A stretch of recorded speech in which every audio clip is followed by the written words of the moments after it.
Hi, Cass! Happy birthday! Happy birthday to you! Happy birthday to you! Happy birthday! Happy birthday! Happy birthday to you! How young are you na? Ayun, tanda na natin. Ano yan? Anyway, edad lang yan. Basta, always take care of yourself. Ayun, na eat and sleep well, gano'n. Dapat stay healthy at ma-beauty lang tayo lagi. Kahit na kayod kalabaw tayo, kuskus, gano'n. Dapat, alam mo yun, yung self-care, self-love, dapat gano'n lagi, ha? And then, what do you call this? English! Be safe always. And then, yun na, stay sexy. Parang katulad ko. Char. Char lang, char.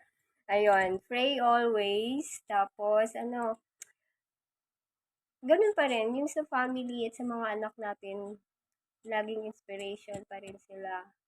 Laging sila lagi ang, yun, iisipin natin, yun, para tuloy-tuloy lang, di ba?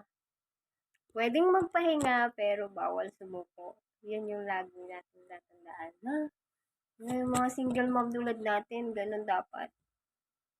Kahit ganun pa yung problema na yan, kahit ano pa yung challenges na yan, basta alam mo yun, yung stress, yung anxiety, yung depression, yun.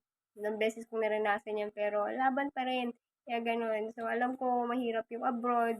Andyan ka sa Middle East, nandito ako sa Singapore. Alam mo yun, layo natin sa family. Kaya, lagi lang pray tayo, tsaka alagaan natin yung sarili natin. Okay? Ayun, happy birthday ulit! Sana maging happy at memorable ang birthday mo. Okay? Ingat lagi! Bye-bye! Love you!